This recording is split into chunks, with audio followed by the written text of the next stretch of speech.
ईश्वर हमारे खुदा यीशु मसीह का फजल हमेशा हम सबों के साथ होता रहे, खुदावंद के अजीम वादों के साथ। ईश्वर दानियल नबी के सहीफे उसके तीसरे बाब में हम सदरक, मीसक और अबदनगो के बारे में एक वाक़या पढ़ते हैं।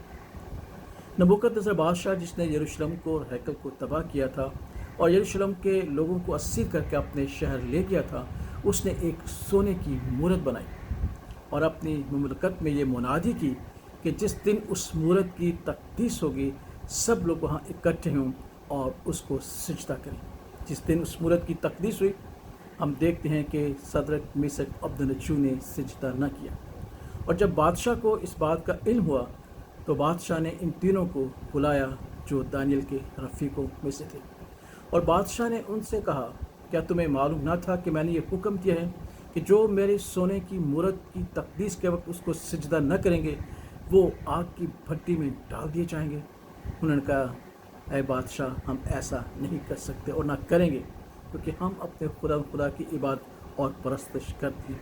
आइए उस बयान को सुने जो उन्होंने नबूकदनेस्सर बादशाह को दिया। दानियल नबी का सहीफा उसके तीसरे बाब की 16वीं आयत से है। सदरक और मीसक और अबदनगो ने बादशाह से अर्ज़ की कि ऐ नबूकदनेस्सर, इस अमर में हम तुझे जवाब देना ज़रूरी नहीं समझते। देख, हमारा खुदा जिसकी हम इबादत करते हैं आग की जलती भट्टी से छुड़ाने की कुदरत रखता है। और ऐ बादशाह, वही हमको तेरे हाथ से छुड़ाएगा। और नहीं तो ऐ बादशाह, तुझे मालूम हो कि हम तेरे माबूदों की इबादत नहीं करेंगे और उस सोने की मूरत को जो तूने नस्ब की है सिजदा नहीं करेंगे। और फिर हम देखते हैं कि आग की भट्टी को जो है वो तेज़ कर दिया गया और फिर सदरक, मीसक, अबदनगो को उस आग की भट्टी में फेंक दिया गया। और जब सदरक, मीसक और अबदनगो को आग की भट्टी में फेंक दिया गया जिसकी आंच तेज़ की गई थी, तो नबूकदनेस्सर बादशाह एकदम हैरान और परेशान हुआ और उसने कहा कि हमने 3 आदमियों को फेंका है, ये चौथा कौन है जिसकी सूरत अल्लाह सादे की है।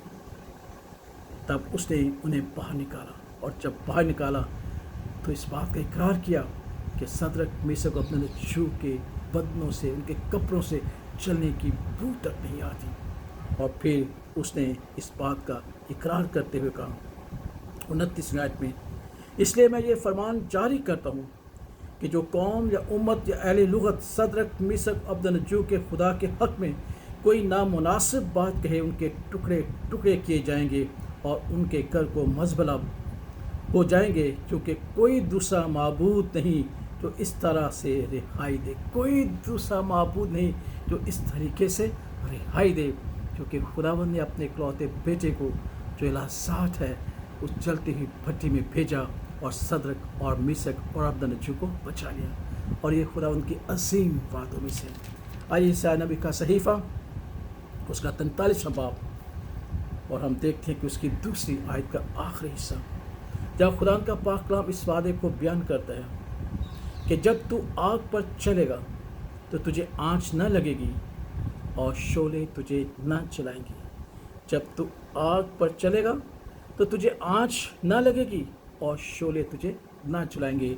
उनके जिस्मों से, उनके कपड़ों से चलने की बू नहीं आ रही थी, क्योंकि खुदावंद कादिर मुतलक खुदा ज़मीन आसमान के हकीकी और ज़िंदा खुदावंद के वादा है कि जब तू आग में चलेगा, शोलों में रहेगा, तुझे आँच नहीं आएगी। अजीज़ों, हमारी सूरत हाल भी शायद इसी तरीके से है।